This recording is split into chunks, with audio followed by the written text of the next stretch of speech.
Una investigación exhaustiva y seria de los asuntos de política pública y gobernanza del país se analizan desde el observatorio. Porque los temas de impacto ya están bajo la lupa y los analizamos desde el observatorio. Saludos amigos y bienvenidos a un nuevo programa desde el Observatorio. Les saluda la doctora Jennifer Castellanos Barreto, ayudante del director del Observatorio Sociedad, Gobernanza y Políticas Públicas de la Pontificia Universidad Católica de Puerto Rico. Como todas las semanas, para mí es un gusto saludar a todas las personas quienes se conectan a esta hora a través de Católica Radio y por supuesto a todos los quienes ven o escuchan la retransmisión del programa por cualquiera de las plataformas digitales de nuestra querida universidad. Como es de costumbre, nos acompaña el coanfitrión y director del observatorio, el doctor Hernán Vera Rodríguez. Bienvenido, doctor, a un nuevo programa. Saludos, Jennifer, saludos a la audiencia, saludos a los distinguidos invitados. Saludos, doctor, y bueno, hoy saludamos a nuestros invitados. Hoy tenemos una dinámica interesante porque tenemos una conexión virtual y tenemos un invitado presencial. Así que saludamos al doctor Federico Rivera Romero, quien está en Costa Rica y que no es la primera vez que nos acompaña. Entonces, bienvenido, doctor, nuevamente a este programa. Muchas gracias, estimadas colegas. Un placer de estar acá con ustedes nuevamente. Gracias, doctor. Y tenemos entonces al doctor Jesús Eveles Méndez, quien es también catedrático en la universidad. Bienvenido, profesor, a este espacio. Gracias, doctora Barreto. Gracias también al doctor Vera por darme la invitación. Un placer estar aquí con ustedes y saludo también allá a Costa Rica, al compañero. Claro que sí. Muchísimas gracias a ambos por aceptar la invitación. Y bueno, para comenzar, como es de costumbre también, doctor, le gustaría darnos como un panorama inicial de qué estaremos hablando en el programa el día de hoy. Claro, mira, vamos a estar hablando del tema, le hemos titulado Juventud, Elecciones y Abstención Electoral en Puerto Rico y Costa Rica. El pie forzado para este programa han sido una serie de artículos que salieron en el Nuevo Día del domingo, ¿verdad? Y en el cual se discute la abstención electoral en Puerto Rico en general. Y nos ha llamado la atención en particular lo que le llamaríamos esa caída, ¿verdad?, en el voto joven en Puerto Rico. También utilizaremos de marco de referencia un estudio ya, ¿verdad?, un informe estadístico más bien que la Comisión Estatal de Elecciones de Puerto Rico ha hecho, bien desglosado. Todo el mundo sabe que una vez se acaban las elecciones, pues hay un desglose por municipio, hay un desglose por distrito, por los puestos, que sea la gobernación, que sea el Senado, que sea la Cámara, pero con tiempo, ¿verdad? Y tarda un par de años, pues se van haciendo unos informes estadísticos mucho más detallados. Y hoy vamos a tomar una parte, ¿verdad?, como una fotografía de ese informe, lo que tiene que ver con el voto en general, lo que tiene que ver con la abstención electoral, y lo que tiene que ver con la parte de los jóvenes en particular. Pues gracias, doctor. Y bien, como mencionamos, tenemos dos invitados y para eso, pues, aunque ya conocen al doctor Federico, porque el doctor ya está varias veces invitado, quiero volverlo a presentar para quienes son nuevos escuchando nuestro programa. El doctor Federico Rivera Romero es doctor en Gobierno y Políticas Públicas y Master of Science en Teoría de Economía con énfasis en disciplinas económicas, investigador y profesor en disciplinas económicas, consultor especialista en evaluación de políticas públicas, fundador y presidente de la Fundación Laboratorio en Política Pública, Inteligencia Económica y Seguridad para Latinoamérica. Analista en temas económicos de política pública en RTN, Revista de Sistema Nacional de Radio y Televisión, Canal 13, 6, 11, 15, Ticavisión, Periódico Semanario Universidad y Radio Nacional en Costa Rica. Esta es la breve reseña del doctor Federico Rivera Romero. Y tenemos nuestro segundo invitado, quien es el doctor Jesús Eveles Méndez. Jesús Vélez es catedrático auxiliar del Departamento de Ciencias Sociales e Historia de la Pontificia Universidad Católica de Puerto Rico. También es investigador asociado del Observatorio, quien actualmente también corre con un proyecto de investigación junto con otra profesora de la universidad. Es doctor en Ciencias Políticas por la Universidad Autónoma Metropolitana. Es investigador en temas de partidos, legislatura e ideología. ha publicado en la Revista Mexicana de Estudios Electorales. Actualmente realiza una investigación sobre los conceptos de gubernamentalidad y hegemonía en el tema de las relaciones políticas entre Estados Unidos y Puerto Rico. Así que bienvenidos a ambos nuevamente. Muchas gracias. Doctor. Sí, vamos a, ¿verdad?, comenzar dialogando, para comenzar el diálogo, haciendo unas citas de este estudio o parte periodístico. Se titula Elecciones 2024, cuesta abajo el total de electores. Y es un trabajo, ¿verdad?, que salió en el Nuevo Día del domingo 12 de noviembre, página 10 y siguientes. Y cito, dice, a menos participación, menos personas escogen quiénes van a estar gobernando el país. En las elecciones del 2020, la participación electoral fue del 55.02%, mientras que el registro electoral estaba compuesto por 2.355.894 personas.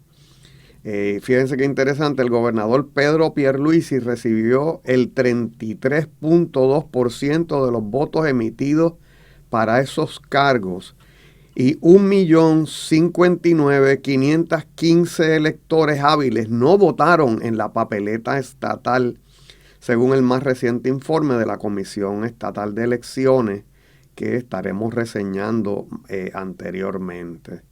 Así que eso, ¿verdad?, es un poco el trasfondo que yo creo que debemos mencionar, ¿verdad? Tienes cerca de 1 millón de personas hábiles para votar y que no llegaron a las urnas. Así que por ahí yo creo que podemos comenzar la discusión. Sí. Jesús, ¿sí? Sí, no, simplemente señalar que eso es un fenómeno paralelo a la manera en que se está transformando también la manera de votar de la gente. O sea, los jóvenes votaron en gran medida por minorías, o sea, por los partidos alternativos que eran nuevos, por ejemplo, el MVC, y sobre todo la candidatura de Juan Dalmau, que en ese caso fue la más votos que recibió de parte de los jóvenes. A eso se suma que esas candidaturas también recibieron una pequeña fracción del voto de un voto volátil, o sea, que cambiaron de votar de partidos de mayoría a partidos de minoría, y queda la interrogante sobre si se va a poder o no nuevamente repetir ese fenómeno, porque es la primera vez que se da en ese caso específicamente. Pero yo creo que esa disminución del voto joven, que es lo más interesante, personas que ya no están votando y personas que votan distintos, es lo que va a traer la transformación del sistema de partidos en Puerto Rico, una fragmentación, hacia un pluralismo más limitado, por utilizar un concepto. Y creo que está muy relacionado, no es un fenómeno exclusivo de Puerto Rico, creo que está muy relacionado con el aumento de la cultura de masas, con el aumento del individualismo, con la desvinculación que hay con respecto a ciertas instituciones, no solamente los partidos políticos. Y entonces eso se ve reflejado en los partidos actualmente, sobre todo porque no tenemos, sin menospreciar ningún tipo de candidatura, no hay candidatos que levanten pasiones en un caso, no hay candidatos que estén insertos en temas de política pública de manera constante, que uno diga, esta persona se dedica, digamos, al tema del agua o al tema de la electricidad. Ninguno de los candidatos que se perfila para la gobernación o que se perfilaron actualmente están insertos en temas globales, la guerra, el tema de internet. O sea que hay una serie de fenómenos que interceden en que esto ocurra, en que los jóvenes decidan no votar, y además que no están, si ustedes se fijan, le pueden preguntar, yo le pregunto todos los días a los jóvenes si estuvieron pendientes, a los compañeros estudiantes, si estuvieron pendientes de las noticias, si vieron lo que pasó en el Partido Popular, si vieron lo que pasó en el Partido Nuevo Progresista con Jennifer. La mayoría está absolutamente desvinculados porque no están en Radio AM, porque están en las redes sociales. Claro. Están viendo otros fenómenos y ellos quieren ver ese otro fenómeno reflejarse en la discusión político-partidista de Puerto Rico, y lamentablemente eso no se está dando. Entonces, para que eso se vuelva a motivar, creo que hay que insertarse en esos temas, ¿verdad? Y eso es un poco un resumen de más o menos de lo que yo entiendo que es lo que está ocurriendo. Pero paralelo a eso hay que tener en cuenta que hubo un aumento en voto mixto, que hubo un aumento en voto por candidatura de manera dramática a partir de 2016 en 2020. Sí hubo una disminución en votos jóvenes, pero también hubo una disminución en el voto hacia los partidos de mayoría, cosa que entonces nos trae una consecuencia muy dramática, que es la disminución de la tasa de apoyo electoral, que es que ese apoyo que recibe el candidato que gana. Y eso habla, el doctor Vera lo sabrá mejor que yo, habla de gobernabilidad.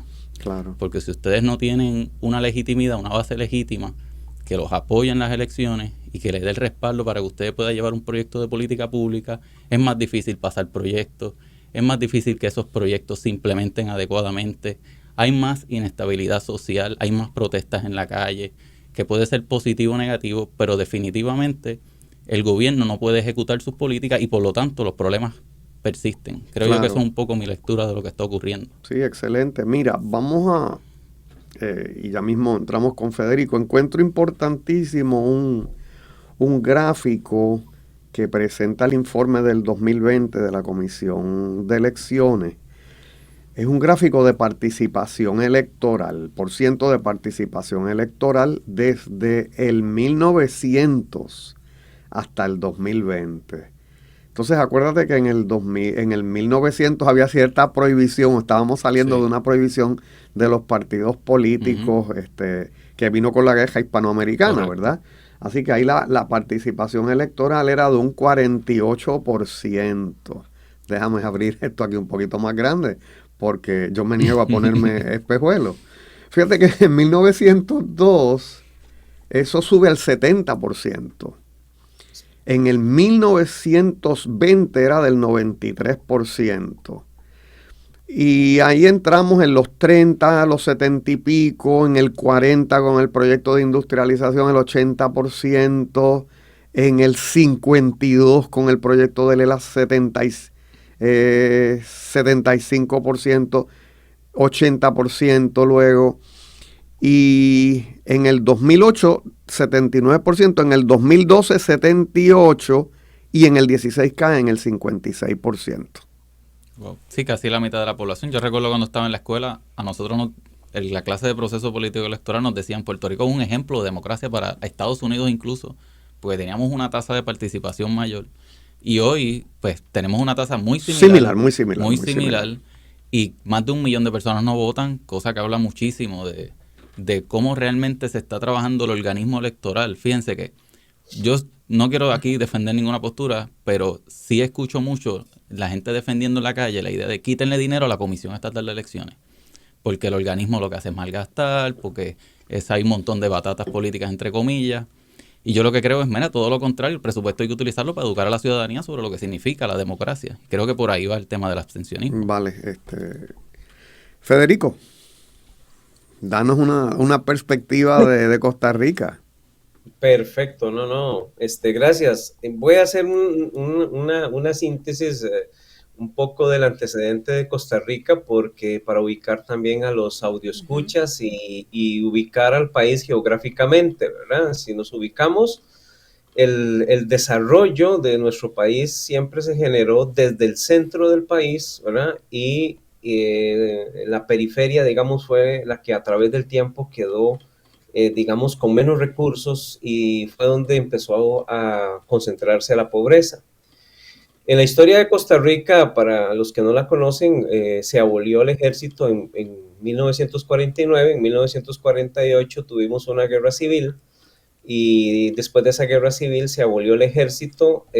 Hasta ese año solo votaban los hombres, después empezaron a votar las mujeres, porque se creó el Tribunal Supremo de Elecciones. Antes se ratificaba el gane de un partido en la Asamblea Legislativa, y cuando esto no se reconoció fue cuando se dio el estallido social, digamos, que nos llevó a un enfrentamiento armado, ¿no? Ya tenían varias reformas el país, el Código de Trabajo, la Seguridad Social, pero después de esto se crearon muchas instituciones, es decir, nos fuimos a una tendencia de Estado benefactor, se respetó el Código de Trabajo, la Seguridad Social, el Estado pasó a ser el empleador, por lo tanto la juventud, a través primero de la participación de mujeres, más la opción de que usted puede trabajar en el Estado o el Estado es el empleador, ese fue, digamos, una tendencia a través del tiempo. Sí es importante mencionar que en este periodo siempre tuvimos abstencionismos, ¿verdad?, que oscilaron entre el 36%, incluso llegamos a tener abstencionismos del 18%, les estoy hablando desde 1953 hasta el 2002. Esta tendencia cambia porque hasta el 2014 siempre se mantuvo un bipartidismo. O sea, Costa Rica siempre ha estado gobernado o por la centroizquierda o por la centroderecha. Y hasta el 2014 hay un desgaste, digamos, político, institucional, donde el Estado pasó a ser no solo muy grande, sino que también empezó a ser erosionado por la corrupción y, digamos, los gastos superfluos de las finanzas públicas. Eso vino a generar una dicotomía en la participación de los jóvenes porque de ahí en adelante, a partir del 2014, se rompe el bipartidismo, muchos empiezan a migrar de un partido a otro partido y los jóvenes empiezan a buscar un nuevo refugio de representación. Sin embargo, no todos los partidos aceptan a los jóvenes, que ese fue un error del Partido Liberación Nacional, que se concentró solo en los líderes, digamos, de mayor edad y dejó a los jóvenes rezagados. Y estos tuvieron que empezar a hacer sus propios lobbies, más que todo en los gobiernos locales. Entonces los jóvenes se corrieron hacia los gobiernos locales y dejaron, digamos, al descubierto los votos, digamos, de los partidos tradicionales. Yeah. Estos a través de tiempo se erosionaron. Para que ustedes tengan una idea, nosotros tenemos hoy día un padrón electoral de 3.629.144. Hombres son 1.802.242 y mujeres son 1.826.902. Es decir, que hay más mujeres votantes que hoy día que hombres en Costa Rica. El abstencionismo ha estado en el 30%. Eso significa que es 1.088.000 personas que no ejercieron su voto, ya sea por apatía, o sea por un tema cívico, o por simplemente desconocimiento. Ahora, lo que es importante entender es que los jóvenes que son de la gran área metropolitana del centro del país, que es donde se concentra el 80%, es un poco paretiano, ¿no? El 80% se concentra en el centro del país y el 20% en la periferia. Estos jóvenes de la periferia que tienen menos acceso a mejores empleos y lo único que andan buscando es un empleo, pueden estudiar, ¿verdad? Pero la mayor participación se concentra en el centro del país. Solo que los jóvenes en Costa Rica hemos sido más ideológicos que a través del tiempo, es decir, los jóvenes empezaron a refugiar en partidos, digamos, de izquierda, de una centroizquierda un poco más moderada, pero ya no trabajando un tema más ideológico, por ejemplo, sobre el marxismo-leninismo, sino que empezaron a trabajar aquellos temas inclusivos como el medio ambiente, el tema de los derechos del grupo diverso, el tema del aborto, ¿verdad? El tema incluso hasta del cannabis puede entrar ahí, pero ese no caló mucho. Y la derecha, digamos, la derecha que empezó a trabajar un tema, se sale de la extrema derecha, llega a una derecha donde empieza a trabajar atacando al Estado a través de las finanzas públicas y a través de las instituciones, ¿verdad? Que su objetivo es que el Estado sea un poco más pequeño, fusionando instituciones, y que el Estado no sea más un empleador. Entonces el Estado hoy día ya no se preocupa por la pobreza, ¿verdad? Entonces los jóvenes que están en la pobreza, que es el 23% de Costa Rica, están excluidos, ¿verdad? Tienen la opción nada más de lograr un oficio. Ese es un detalle, ¿verdad? No son jóvenes que están dispuestos a analizar programas, sino que el discurso que busca es atacar la corrupción y que les genere empleo. Muy bien. Jesús, traes en tu, ¿verdad? En tu participación este tema de este desencanto de los jóvenes y me parece interesante con los partidos y la política tradicional y esta falta de atención de los mismos a los grandes issues del país. Sí. En el libro La política electoral en Puerto Rico de Anderson y otros en el 98, esto te acuerdas que es una serie de artículos de distintos autores, uno de ellos habla de que los partidos se corren el riesgo en el 98 de volverse irrelevantes. Sí mismo. Y de volverse irrelevantes porque en el caso particular de los jóvenes, ese entusiasmo que tiene el joven a veces se puede canalizar y esa inclinación al trabajo social se puede canalizar de forma más efectiva quizás a través de las ONGs. Ujú. Así que yo pertenezco, ¿verdad?, a la junta directiva de dos ONG y uno ve mucha Juventud. fuerza joven, activa, cosa que a mí me parece que pues sí se da, pero en menor cantidad en los partidos políticos. Me gustaría que evaluaras eso. Pues fíjate, ahí, Ujú. si nosotros tomamos partido por partido sin tomar uno y atacarlo así como si tuviéramos a alguien de víctima, si ustedes se fijan, en el PPD hubo una lucha interna recientemente, de jóvenes buscando su espacio, de ahí sale la presidencia de Jesús Santa. Claro. Algo similar ha ocurrido en otros partidos políticos, de unas maneras y de otras. En el Partido Independentista ha ocurrido con los jóvenes, el intento de organización interna de los jóvenes. Bueno, y la misma Jennifer González, Sí, aunque correcto. ya se va un poquito más lejos del demográfico, pero representa Definitivo. un cambio, ¿verdad? Una figura un poco más juvenil. Totalmente, y apela a los Sí, jóvenes. O sea, sí, sí. en los mensajes de ella, por lo menos las imágenes de ella son Claro. tratando de apelar a esos grupos a esa edad. La realidad es que, o sea, hay un marco aquí que es bien interesante que traigas el texto de Anderson, porque desde ese momento se viene señalando, Edgardo Meléndez también Sí, lo hace sí. en su libro, la importancia que tiene que los partidos en Puerto Rico han dejado de tener la capacidad de solucionar problemas públicos. Y eso los jóvenes lo saben. Y eso, de manera inconsciente o consciente, sí impacta la participación de los jóvenes, porque la crisis económica lo que ha traído es una migración de jóvenes. La Claro. gente se quiere ir del país porque necesitan tener un rol económico, y los que se quedan en el país tienen que pagar sus cuentas. Y entonces participar del proceso electoral, como ya se viene estudiando desde las épocas de Downs, informarse cuesta. Y informarse de política partidista cuesta. Y tenemos la tecnología. Entonces, la mayor parte del tiempo que pasamos informándonos, por no excluir ni incluir a nadie, es precisamente a través de las redes sociales que están conectadas al mundo y se desvinculan un poco del terreno local, y eso también afecta también la participación de los jóvenes. Y por supuesto, estamos muy conscientes, los jóvenes están muy conscientes de que el gobierno tiene una relación con la Junta de Control Fiscal, que la Junta de Control Fiscal tiene un control del presupuesto importante, y que votar, todavía queda la pregunta actualmente. Por ejemplo, si le preguntamos al PIB, ¿qué va a pasar en la independencia actualmente, que vivimos un mundo tan interconectado tecnológicamente? ¿Verdad? Una pregunta que tienen que contestar ellos. Le preguntamos al Partido Popular, ¿cómo vamos a gobernar con un control de presupuesto que no está en manos de nosotros? ¿Verdad? Igual al PNP, ¿qué va a pasar con la estadidad, con tantos conflictos internos que tiene Estados Unidos actualmente, que si la adicción al fentanilo, que si los problemas de... Y con el panorama polarización político el control, ¿verdad? O el surgimiento de la ultraderecha en los Estados Unidos. Correcto, que eso es una pregunta que para los latinos es fundamental. ¿Cómo vamos entonces a pedirle la estadidad en ese momento histórico que está viviendo Estados Unidos de polarización política e ideológica? Y son preguntas, importante, ¿verdad?, que cada uno de los partidos tiene que resolver.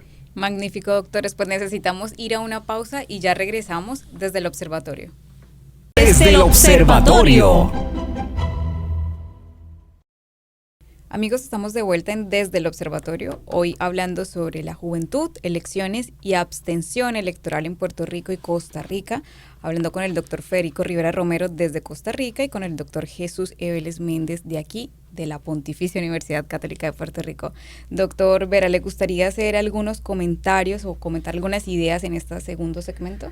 Sí, quizá, ¿verdad?, del libro de Anderson y otros, hablar de algunos, lo que ellos llaman, algunos elementos que pueden afectar la conducta electoral en Puerto Rico. Nos hablan de la variable geográfica. O sea, el voto está amarrado a una geografía. En Puerto Rico se sabe que hay municipios que son bastiones o han sido bastiones de tal o cual partido. Pero más aún, Jesús y Federico, hay barrios que son bastiones y son hasta barómetros de la conducta electoral. Así que en Ponce, por ejemplo, históricamente ha estado el sector El Tuque. Así que generalmente quien gana el sector El Tuque, gana Ponce. Y entonces se menciona eso como un elemento amarrado, vamos a decir, a la conducta electoral. El concepto urbano-rural, la variable urbano-rural, ¿verdad? Sí. La ruralía vota generalmente de una manera y la zona urbana vota de otra manera o votan de la misma manera, ¿verdad? Esos son elementos que hay que entrar. Déjame mencionarlos primero eso y luego la clase social. La clase social, ¿verdad? De dónde estás en el estrato social, pues puede determinar cómo votas. Y ahí Federico nos hablaba del elemento de las políticas del Estado benefactor o la ausencia de ellas, pues depende a dónde te coloques en ese espectro. Ellos mencionan el caso de la raza y traen particularmente el caso de Loíza, donde la raza es un elemento, ¿verdad?, de importancia, y la tradición familiar, no menos importante la tradición familiar. Puerto Rico electoralmente ha tendido a ser, yo creo que es algo que está cambiando, pero ha tendido a ser una sociedad donde se marca ese elemento de si, ¿verdad?, de cómo votaba mi familia, y si mi familia es de tal partido históricamente, pues hay una tendencia a los miembros de esa familia a votar así. Así que puedes tomar la palabra, Jesús, con ese punto u otro que quieras traer. Sí, no, más o menos siguiendo eso. De hecho, hay estudios sobre eso. El doctor Ángel Israel Rivera Ortiz, que era profesor de Río Piedra, él tiene un estudio sobre eso que tiene ya varios años. Y que habla de Milton Pavón le dedicó tiempo también a estos fenómenos. Correcto. Y ellos han investigado la manera en que en Puerto Rico la generación tras generación pues sí se traspasa casi como genéticamente el voto hacia un partido, otro, incluidos los votos a las minorías. Ajá, iba a decir algo. Que entonces el elemento de la familia sí está presente. Igual el de la ruralía o el tema de urbanismo.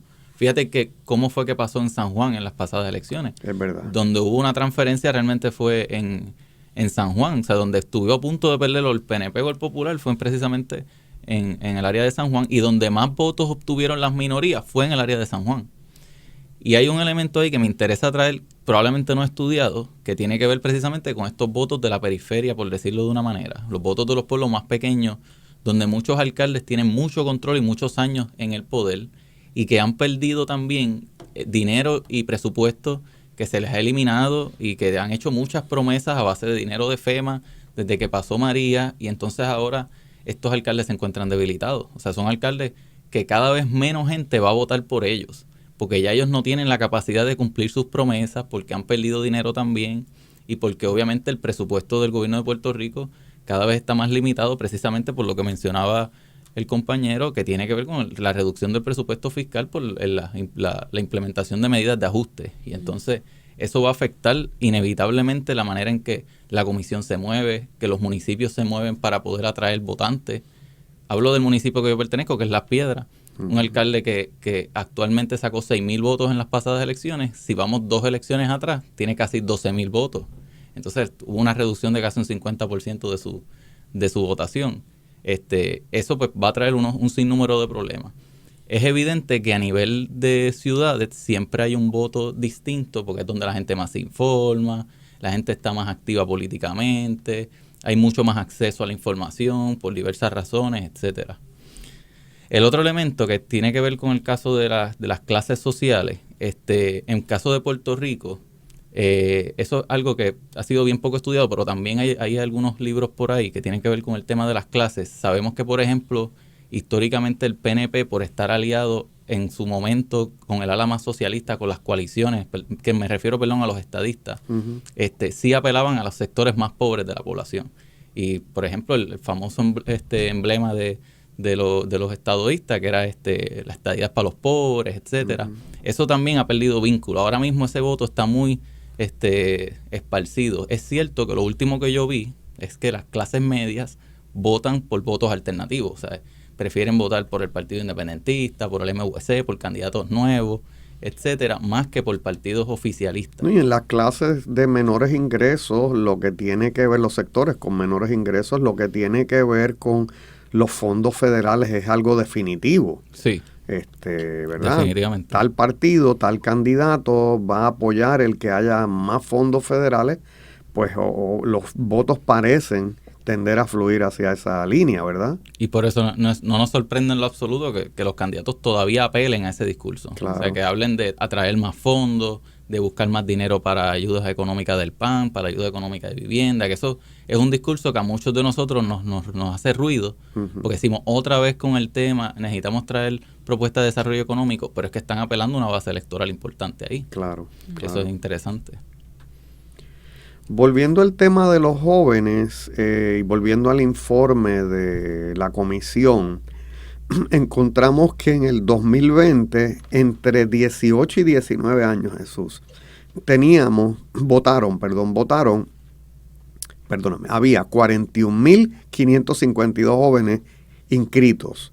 De esos, 27.179 votaron en el 2020, pero 14.373 no votaron. Uh-huh. Por otro lado, cuando vamos al renglón de 20 a 24 años, ahí había 168.749 electores, de los cuales 81.312 votaron en el 20, de los cuales 50.033 no votaron y de los cuales 37.404 quedaron inactivos. Ajá. Porque fíjate que ya entraron, ¿verdad? Se inscribieron para votar cuando tenían 18 años, pero quedaron inactivados. Sí. Así que vemos, ¿verdad? Un gran renglón de personas que dejaron de votar. Yendo a 30 a 34 años, hay un renglón más grande, había 190.679 y votaron únicamente 87.844. Ya sé, sí. ¿Verdad? Entonces todos esos renglones se van sumando y se crea ese millón y pico de electores a través de todos los rangos de edad. Y no debe aumentar. O sea, no hay ninguna variable hasta ahora que nos diga va a haber un aumento de la participación. Las HIPs las cerraron en los municipios, ahora las personas tienen que ir un poco más lejos a inscribirse. La Comisión Estatal de Elecciones no es el monstruo que quizás existía antaño, que podía movilizar personal para inscribir gente. Hay una serie de variables que hablan de hay un sistema que ellos han tratado de registro electrónico, correcto. Creo que ha tenido algunos problemas, pero traías ahorita el tema de la comisión y fíjate, y si eliminarla, no eliminarla. A través de la presidencia de la universidad me llega una invitación en el verano, me parece que fue en julio, y estuve en un congreso de tecnología electoral que forma la Comisión Estatal de Elecciones de Puerto Rico y al cual vinieron funcionarios de toda Iberoamérica. A mí me pareció interesantísimo, ¿verdad? Se discutieron temas teóricamente como la redistribución electoral en Puerto Rico.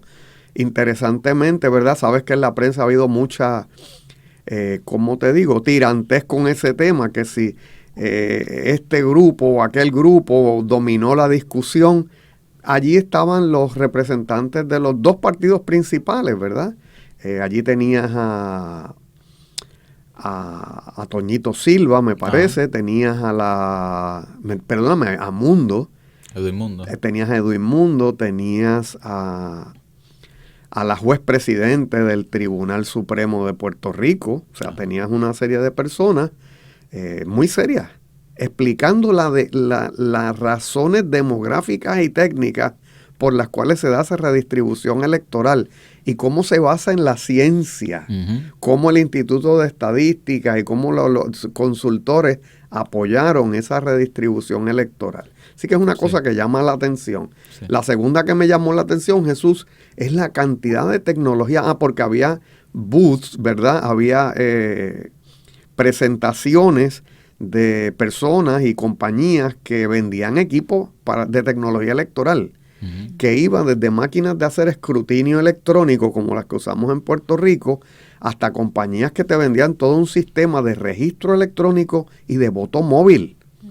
Así que con esta caída de electores en el país, y si la democracia es algo importante para nosotros, y la representación es algo importante para nosotros, pues quizás debiéramos ir pensando y evaluando, como yo creo que ya se empezó a evaluar. O sea, cuando tú haces un congreso de tecnología electoral e invitas a todos los países de la región, es porque algo se hace necesario, ¿verdad? O algún plan tú tienes en mente.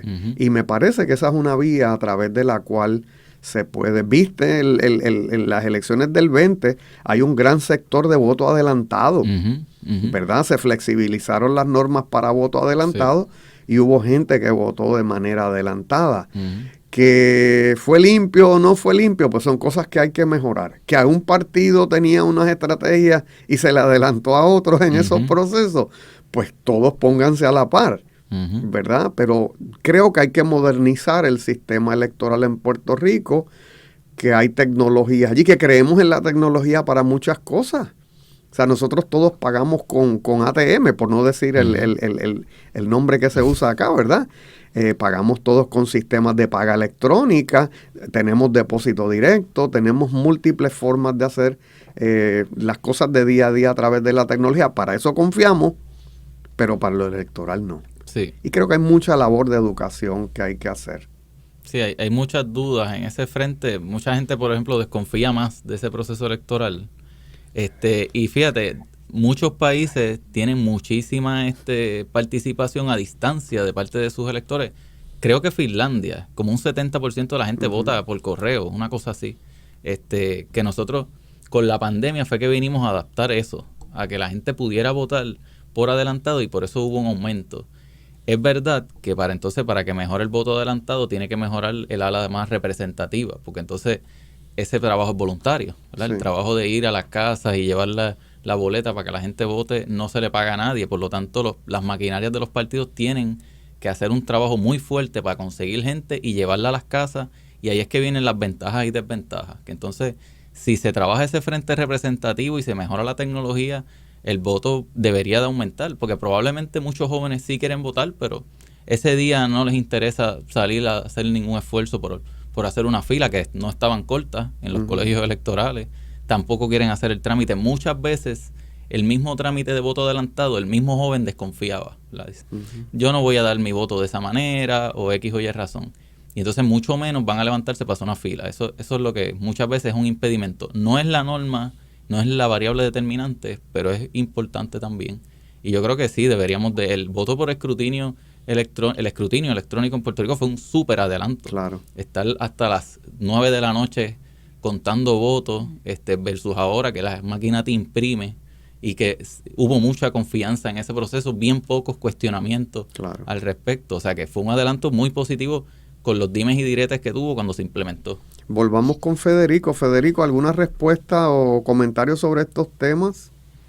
Sí, claro. Bueno, aquí hay tres reflexiones que quiero mencionarles. La primera es el costo que tiene en Costa Rica un voto, ¿no? En Costa Rica es el costo de $20. Si tenemos el abstencionismo de 1.088.000, eso más o menos son $22 millones wow. de costo. Sí, ¿no? que se perdieron, ¿no?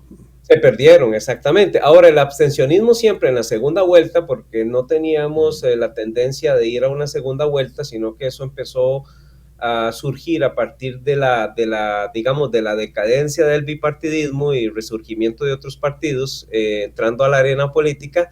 El abstencionismo en la segunda vuelta siempre ha sido del 40%, es decir, que es más costoso. Wow. Los votos en el extranjero, el registro que hay es de 57.840 personas, pero ahí el abstencionismo es del 10%, ¿verdad? Digamos, las personas que viven fuera del país tienen más conciencia por el voto y su participación que sí. nacional. Eso es un aspecto importante. Los jóvenes, en el otro tema a reflexionar es que a partir del 2014 o antes del 2014, los temas que predominaban más eran la inflación, el empleo, el desempleo, ¿verdad? ¿Qué era lo que más le preocupaba a la sociedad? La inflación, o sea, que los precios disminuyan y tener empleo, ¿verdad? Los otros temas macroeconómicos, las tasas de interés, un poco la inversión extranjera directa, eso no eran temas relevantes, pero después del 2014 entramos en una dinámica súper compleja que nos dividió, no por temas macroeconómicos, ni no por temas microeconómicos, sino por temas de religiosos. Entonces, en la segunda vuelta apareció un partido, ¿verdad?, que lo representa un pastor, digamos, evangélico, es un partido evangélico que entra a la segunda etapa, ¿no?, a la segunda vuelta. Digamos, el oficialista, el que es el que gana, el Partido Acción Ciudadana, que es como de centro izquierda, entra con discursos, digamos, tradicionales, el empleo, desempleo, y este partido de derecha, que es financiado por las iglesias, digamos, más radicales de Estados Unidos, los pentecostales, ¿verdad?, que son un poco más radicales, empiezan con el tema de que la homosexualidad hay que curarla, ¿no? Quitar el centro de convenciones en Costa Rica, llevar al grupo diverso, a todas las lesbianas y a todos los homosexuales, a purificarlos para sacarles ese demonio que tienen. O sea, estamos en un discurso medieval, así, un desplome, usted dice, pero ¿en qué situación estamos? Porque ese tema sale a relucir. Y resulta que él cometió un error religioso y fue a atacar a la Virgen de los Ángeles, digamos que es la Virgen de los católicos, y eso desató que la gente fuera a votar por la Virgen de los Ángeles. Supongo, y no, claro, por las ideas. Vea a dónde llegamos. O sea, de un pronto a otro podrías decir que Costa Rica tiene una democracia de las más antiguas en Latinoamérica, que hemos podido desarrollar temas interesantes, el debate de las ideas, etcétera, y resulta que eso no funcionó. Funcionó el tema contra los gays, ¿verdad?, contra el grupo diverso, y el tema religioso. Y la gente salió a votar. Hay una provincia aquí, que es la provincia de Cartago, que es donde está la Virgen de los Ángeles, y resulta que la gente decía, más que todo, no los jóvenes, sino la gente mayor, yo voy a ir a votar por mi Virgen, ¿verdad?, porque hay que defender a la Virgen. Ya no era defender una idea. Ahora, después entramos a las elecciones del 22, y ahí se dio otro detalle, ¿verdad?, que era el tema entre un candidato que estaba cuestionado por acoso, porque él había vivido 30 años en el extranjero, trabajó con el Banco Mundial, y ahí lo habían denunciado por acoso sexual. Y teníamos al expresidente José María Figueres, que es hijo de Figueres Ferrer, que abolió el ejército, ya había sido presidente de la República, lo intenta, ¿verdad?, una segunda vez, pero siempre se le había cuestionado un tema de corrupción. Es más, él se fue de Costa Rica por 10 años por ser cuestionado, y resulta que nos enfrentamos ya a dos partidos, uno tradicional, que se le cuestionaba la corrupción, y al otro que se le cuestionaba el acoso sexual. Entonces, al final, el que gana, que incluso venía en las estadísticas, en las encuestas, venía en quinto lugar, y fue una sorpresa porque entró en la segunda ronda en segundo lugar, y llega y gana, ¿no? Entonces, es el que tenemos de presidente. Es una centro derecha, y lo interesante es esto, ¿verdad? Se hace un análisis, voy a hacerlo así, muy explícito, ¿verdad? Puede sonar muy, muy duro, pero nos dimos cuenta que somos una sociedad católica y además de eso machista, ¿no? O sea, apoyamos el acoso sexual como parte de la sociedad, es normal. O sea, porque las ideas se perdieron, los jóvenes se fueron por un tema de hombría, ¿verdad?, versus corrupción, y en la primera etapa se fue por un tema religioso, ¿verdad?, evangélicos contra católicos. Eso fue lo que pasó. Fíjate, Federico, traes un punto que se toca en el libro que recientemente editó el compañero peruano Aldo Lorenzi, ¿verdad? Y cuando miramos todo el libro hay algunos elementos tradicionales de la política iberoamericana que se mantienen. Y uno de ellos es el caudillismo. ¿Es el peruano, no? ¿Es el peruano? Sí, Aldo. Sí, seguro, que has participado en sus podcasts. Uh-huh. Entonces, pues el tema del caudillismo sigue siendo un tema fuerte en América Latina. y en nuestro país también, ¿verdad? Hace tiempo no surge este caudillo típico, ¿verdad? Sí. Pero aún es interesante que aún figuras femeninas tiran a este prototipo de líder político, caudillista, si quiere uno, ¿verdad? En el sentir de las cosas. Llama también la atención otro tema, ¿verdad? Que es la atracción al mundo político de figuras fuera del ámbito político, actores, cantantes, TikTokers. O sea, el partido político se monta en esa ola de que esta persona tiene un factor de reconocimiento y se lleva al mundo político para atraer votos, sobre todo el voto joven. Quería, sin embargo, hacerles una proposición. Fíjate, hemos hablado hoy de la abstención electoral de los jóvenes y de la baja en votos, ¿verdad? Por las razones que sean de los jóvenes. Pero Puerto Rico es una sociedad envejeciente. Entonces, si fuéramos a dirigir una campaña política y las campañas políticas son carísimas, ¿dónde ponemos nuestro dinero? ¿Lo ponemos en los jóvenes, que son menos? Fíjate que la vez pasada te dije que de 18 a 19 años había 42,000, vamos a generalizar, y 168,000 en otro renglón de 20 a 24, y vamos a llevarlo hasta 30, ¿verdad? Y añadirle de 25 a 29 otros 196,000.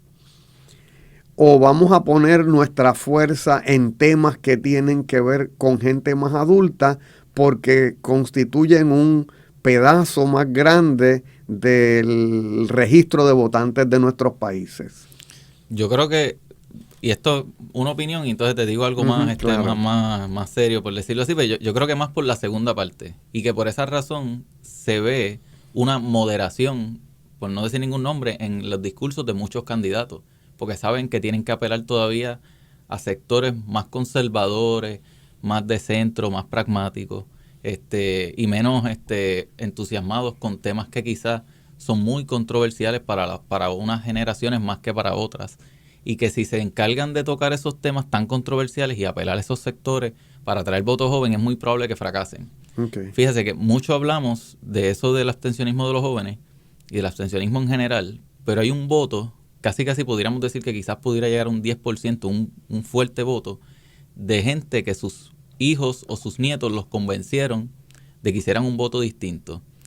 Y ese sector, fíjense que les había mencionado que la mayoría de los jóvenes sí votó por partidos alternativos, pero siguen siendo una minoría. O sea, siguen siendo un sector pequeño. Hay una base bien importante de voto adulto claro, mayor, claro, que votaron también por partidos de minoría, por ex partidos de minoría o por partidos alternativos. Eso quiere decir que hay una volatilidad importante en las últimas elecciones, que no fue el caso del 2016. Fíjense, en el 2016 hubo, digamos, una emigración de votos popular al MVC, de votos quizás que se fueron y se transfirieron hacia los votos de Lúgaro, que Lúgaro todavía no tenía partido. Pero en estas elecciones hubo una volatilidad, gente que consistentemente lleva 2 elecciones votando diferente, o una elección solamente ha votado diferente. ¿Se va a mantener ese voto? ¿Esa persona adulto mayor o ese adulto va a volver a votar distinto o va nuevamente a ejercer un voto por, digamos, el binomio tradicional que hay en Puerto Rico? Muy bien. Federico, un minutito nos queda, 30 segundos de hecho, para que cierre sobre ese tema, ¿no? El elector de mayor edad versus el elector joven, donde el partido político pone su fuerza en términos de campaña política. Me parece que el voto de la persona mayor hoy no es predominante aquí. Uh-huh. Lo que pasa es que el joven, si ustedes me escucharon, se dieron cuenta que hasta el 2014 se trabajaban ideas interesantes, después se perdió en un tema religioso y se perdió en un tema moral.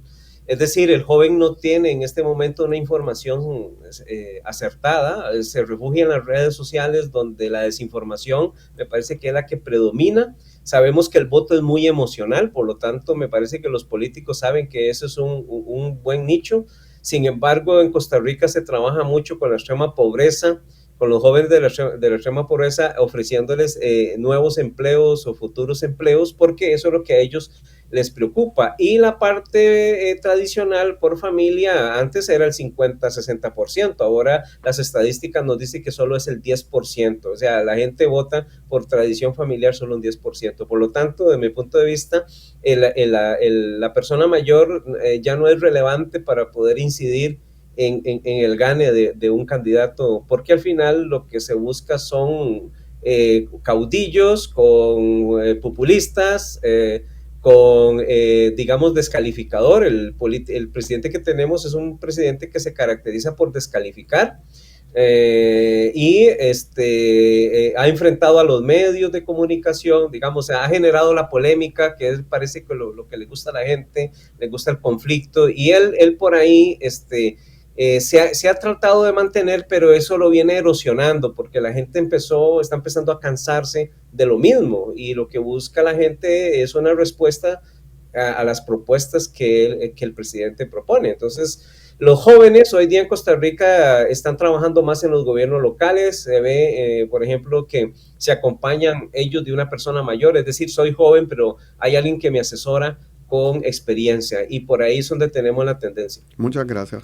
Pues muchas gracias, doctor. Pues hemos llegado al final de nuestro programa. Les agradecemos al doctor Federico Rivera Romero desde Costa Rica por haber participado en este espacio, al doctor Jesús Vélez Méndez por aceptar nuestra invitación y compartir tanto sus experiencias como conocimientos en el tema. Les recordamos a todos nuestros oyentes que pueden conseguir la retransmisión de este programa en YouTube, en el canal Huellas del Futuro bajo la playlist Desde el Observatorio, o en formato podcast en Spotify. Les agradecemos a todos por acompañarnos hasta el final de este programa. Nos vemos la próxima semana en un episodio más desde el Observatorio. Hasta la próxima. Forma parte de nuestro análisis. Comparte tus opiniones con el panel. Comunícate con nosotros a observatorio.pucpr@pucpr.edu. Desde el Observatorio, una producción de la Pontificia Universidad Católica de Puerto Rico.